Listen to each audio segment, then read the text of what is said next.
The East Container Terminal of the Colombo port has a depth of 18 meters and has been constructed up to a length of approximately 400 meters. Operations at the terminal commenced after gantry cranes were set up at the site following a massive struggle carried out by the trade union last year. The East Container Terminal is of economic significance for Sri Lanka due to its strategic position in the South Asian region.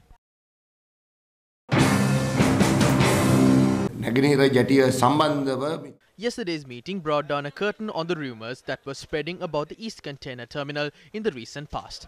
One view was that Gotabaya Rajapaksa is not linked to this and that various other individuals are pulling the strings on this matter. The other view was that the ports minister was connected to this due to certain interest he had in this deal. Another myth was that P.B. Jayasundara is a corrupt individual who was once removed from state service and that state officials, including P.B. Jayasundara, are acting based on their whims and fancies. Another group is of the view that the project is going ahead under the leadership of Basil Rajapaksa due to his ties with India. Individuals like Padhani were saying that this is a constitutional issue and that the cabinet does not have the powers to make decisions on these matters. They also argue that this conduct of the cabinet must be challenged and that a referendum must be held on this matter. But the crux of all these matters is that these individuals made several remarks on the project to protect the president that they elect to power. Just as they deceived the people earlier, the myths on this matter were dismissed to deceive the people again. All these individuals who had commented on the matter had attended yesterday's meeting with trade union representatives. This includes P.B. Jayasundara, Basil Rajapaksa and even the ports and shipping minister. All these individuals came to a common platform and issued a message to the trade union. They said that 49% will be given to India while a 51% stake will lie at the Sri Lanka Ports Authority. They conveyed this statement as the stance of the government. This group also invited trade unions to put forward their proposal in line with this stance. There is no point in inviting proposals from external parties on this matter. They are saying that this will not be sold. For the sake of argument, let us accept that it will not be sold. But they are saying that investments can be made.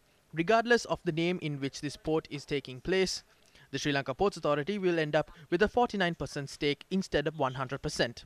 The main problem here is that we are losing our rights over this entity. The ownership of the country's national resources lies with the entire nation. But this entity will slip away from Sri Lankan hands. Where are the individuals who portrayed themselves as patriots before the election?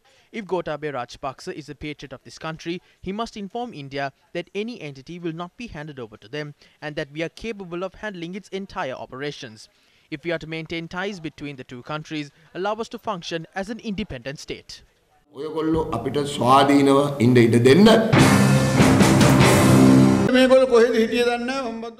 We don't know where these voices were when the Hambantota port had been sold.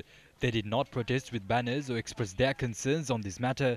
The Hambantota port has been leased out to China for 99 years. Until Gotabaya Rajapaksa came to power, even our army could not enter that premises. The president then intervened and allowed our military officers to enter the port. He promised that the Colombo port will not be sold.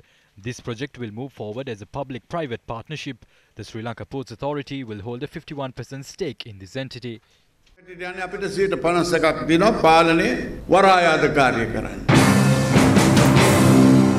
Trade union representatives who appeared on a discussion program on TV1 insisted that the East Container Terminal can be developed as a national resource.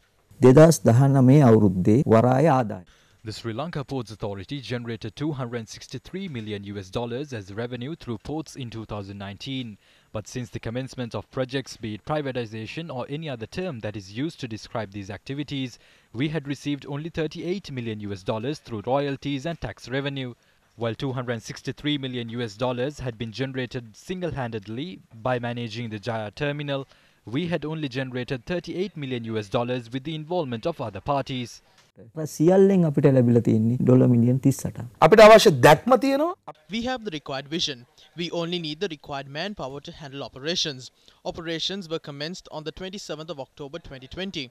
We engaged in massive struggles and managed to handle 30 vessels until the 1st of January 2021.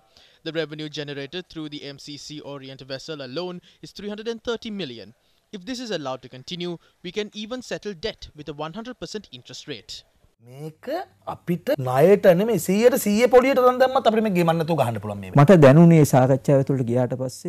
During the discussion, we were briefed about Indian Prime Minister Modi, the problems in his country, his economic vision and his approach towards security-related matters. The presentation delivered by the President conveyed the idea of why the Indian Prime Minister required the East Container Terminal. පරන්තය අවශ්‍ය වෙන්නේ කියන මෙන්න මේ වගේ presentation එකක් තමයි අපිට ජනාධිපතිතුමාගෙන් මට සම්ප්‍රේෂණය මට දැනුණු විදිහට.